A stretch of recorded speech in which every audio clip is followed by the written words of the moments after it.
Plane crash થયું અને જે અમદાવાદ એરપોર્ટથી નીકળેલું આ પ્લેન જ્યાં ક્રેશ થયું ત્યાં જ આ પરિવાર છે તેનું નજીકમાં જ ઘર આવેલું હતું કે જે ઝૂંપડપટ્ટીમાં રહેતા હતા।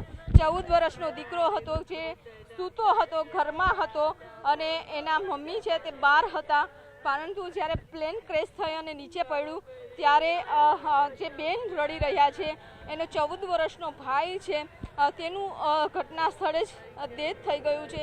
એના મમ્મી બચાવવા ગયા પરંતુ એના મમ્મીને પણ દાઝી ગયા છે, એના ભાઈને બચાવી ના શક્યા। આ રુદન અત્યારે જોઈ શકો છો કે 270 જેટલા 265 જેટલા જે લોકો છે કે જેમની અત્યારે ડેડ બોડી છે પીએમ કરવા માટે સાથે જ જે આપ જોઈ શકો છો ટ્રોમા સેન્ટર છે ત્યાં રાખવામાં આવી છે।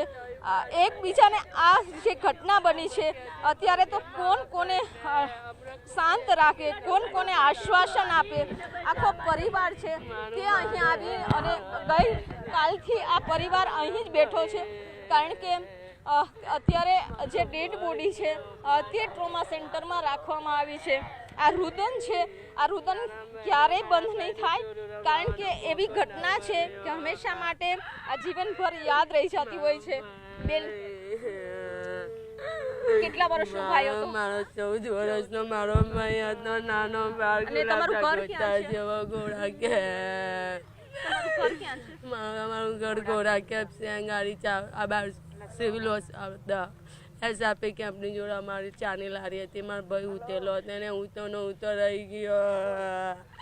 મારી મમ્મી આકાશ સુરેશભાઈ પટને મારી મમ્મીએ બહુ બૂમો પાડી, મારો ભાઈ રાવ બધે ઉતેલો રહ્યો। પછી મારી મમ્મી ના શું કર્યો છે બચા બધી મરી ગઈ ને બચાવવામાં। મારી મમ્મી એવી ડોરે તો બાબરામાં જીવ ભરી છે, મારા ભાઈ આમ કુકરું થઈને પડેલો।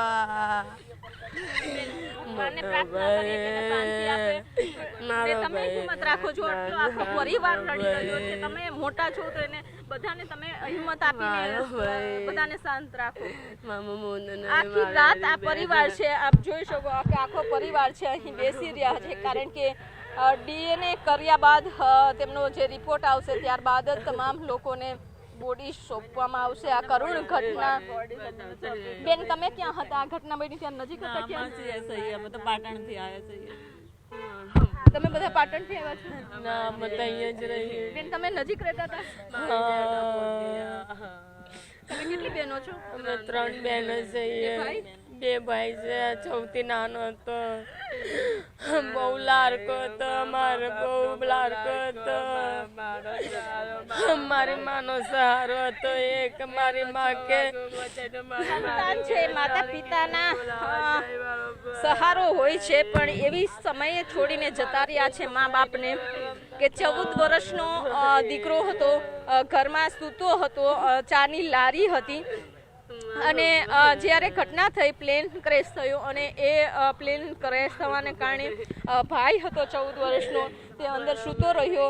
જે બેન છે કે એના માતા હતા કે એમને બચાવવા માટે દોડી પણ ગયા, બૂમો પણ પાડી પરંતુ એમનો ભાઈ છે તે બહાર આવી ના શક્યો। એના મમ્મી પણ અત્યારે દાઝી ગયેલા છે, અત્યારે સિવિલ હોસ્પિટલમાં સારવાર ચાલી રહી છે। પ્રાર્થના કરીએ ભગવાનને કે બધાને હિંમત આપે। કેમેરામેન હિરેન સાથે વિભુ પટેલ, ન્યૂઝ 18 ગુજરાતી, અમદાવાદ।